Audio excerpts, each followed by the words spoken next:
اللہ اکبر۔ تو آقا کریم علیہ السلام نکل گئے اور حضرت ابوبکر صدیق کے گھر تشریف لے گئے۔ اب دروازے کو دستک دینے لگے تو آواز آئی، حضور میں حاضر ہوں۔ حضرت ابوبکر صدیق تیار کھڑے تھے تو کہا، ابوبکر تم تیار ہو؟ کہا، حضور آپ نے کہا نہیں تھا کہ تیار رہنا؟ کبھی ہجرت کا حکم آ سکتا ہے تو میں تو اس دن سے ہی تیار رہتا ہوں کہ کب حضور آئیں اور جو فرمائیں میں وہی کروں۔ اور پھر وہاں سے لے کے حضور کو وہاں تک گئے اور جبل سور کی چوٹی پر وہ غار ہے، اللہ اکبر، اس غار میں جانے سے قبل حضور کو باہر بیٹھنے کا کہا۔ عرض کی، حضور ذرا میں غار کے اندر کے ماحول کا جائزہ لے لوں۔ غار کے اندر اترے، پہلے اس کو صاف کیا غار کو، پھر دیکھا جگہ جگہ سوراخ تھے، تو اپنا امامہ پھاڑ کے قمیض اتار کے اس کے ٹکڑے کر کے ان سوراخوں میں کپڑا دے دیا۔ 2 سوراخ ایک روایت کے مطابق اور ایک روایت کے مطابق 1 سوراخ بچ گیا، اس میں اپنی ایڑی رکھ دی اور پھر آواز دی، جان عالم اندر تشریف لائی۔ تو آقا کریم علیہ السلام غار میں چلے گئے تو سیدنا صدیق اکبر رضی اللہ تعالی عنہ نے اپنی گود میں آپ کا سر رکھا اور حضور لیٹ گئے۔ اللہ اکبر، کیا منظر ہوگا!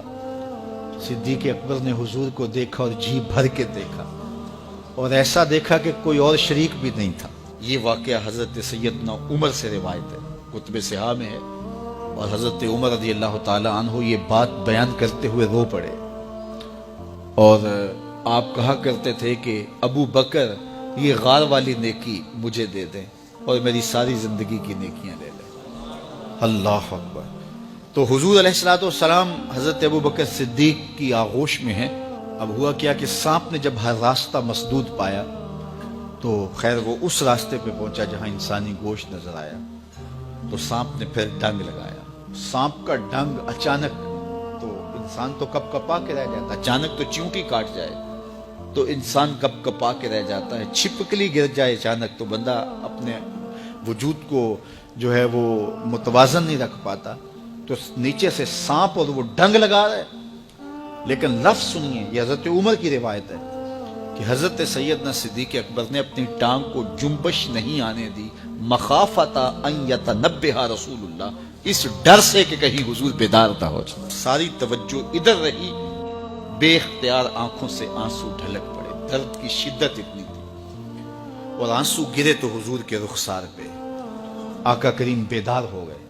بیدار ہوتے ہی میرے حضور نے کہا، مالک یا ابا بکر، ابو بکر کیا ہوا؟ تو یہ ہوتی ہے ہنگامی صورتحال۔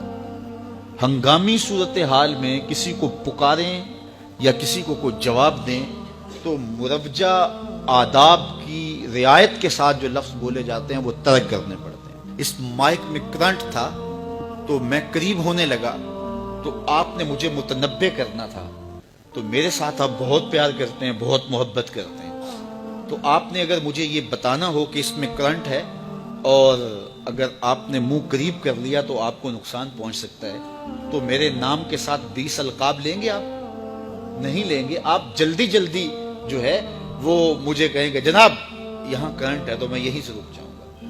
یہ تو ہے کہ آپ میرے لیے کر رہے ہیں، اور اپنے لیے کسی کو پکاریں تو پھر بھی یہی بات ہے۔ اللہ اکبر۔ اب حضور نے جب کہا نا مالک یا ابا بکر، ابو بکر کیا ہوا، تو اب ہنگامی صورتحال تھی نا، تو فوراً کہتے لدغت تو ڈسا گیا مجھے سانپ نے ڈس لیا، فوراً یہ کہتے نا۔ لیکن حضرت ابو بکر تیری محبت پہ قربان، کائنات میں آپ نے ایسا عاشق نہیں دیکھا ہوگا، سانپ ڈنگ پہ ڈنگ لگا رہا ہے اور ٹانگ شل ہو گئی ہے، زہر سرایت کر گیا ہے۔ حضرت ابو بکر نے جواب دیا، لدغت فداک امی و ابی یا رسول اللہ، حضور میری ماں بھی آپ کے قدموں پہ قربان، میرا باپ بھی آپ کی راہوں پہ نچھاور، مجھے سانپ نے ڈس لیا۔